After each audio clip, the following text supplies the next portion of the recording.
Mana 3 ta qanoti. Xo'sh, bular zashtliklar ekan. Xo'sh, mana bunisi mana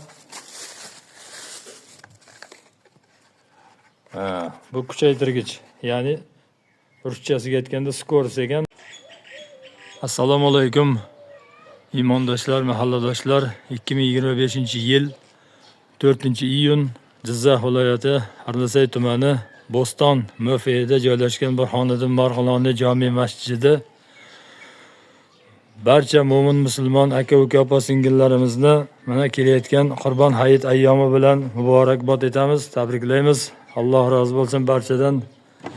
Bismillahirrohmanirrohim. Xabaringiz bo'lsa, mana shu masjidimizga mana bir dona xuddi mana shunday katta ventilyatordan kerak deb xalqimizga murojaat etgan edik. Alloh rozi bo'lsin. Mana masjidimizda mana shu murojaatnomamizga bee'tibor bo'lmagan holda mahallamizdan bir tadbirkor do'konchi ukamiz, xo'sh, mana shu masjidimizni salqinlatish uchun xuddi shunday katta ventilyatordan mana bugun asr namozidan sal oldinroq Jizzax shahardan olib kelib berdi. Rahmat shu ukamizga. Alloh rozi bo'lsin.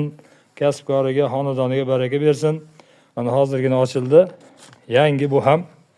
Mana 3 ta qanoti. Xo'sh, bular zashtliklar ekan. Xo'sh, mana bunisi mana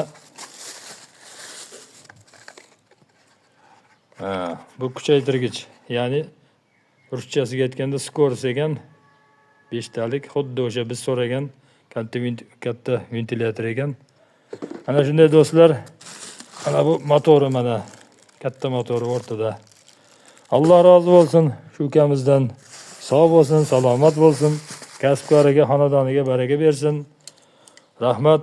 Mana shu masjidimizda namozxonlar salqingina o'tirsin deb mana shu ventilyatorni olib kelib berdi. Inshaalloh buni mana patolog masjidimizning patolog qismini o'ng tomoniga o'rnatamiz. Mana bu imom tomon, mana shu tomonlarga salqinlatish uchun. Rahmat. Inshaalloh buni endi hozir usta akamiz bilan gaplashdik. Ertaga nasib qilsa ertalab o'rnatamiz dedi. Mana tepa tomonga. Alloh rozi bo'lsin. Shu masjidimizga kim qanday yordam qilayotgan bo'lsa, xizmat qilayotgan bo'lsa, rahmat hammaga. Qurbon hayiti ayyomi muborak bo'lsin barchaga. Sog' bo'lingizlar, salomat bo'lingizlar. Rahmat hammaga.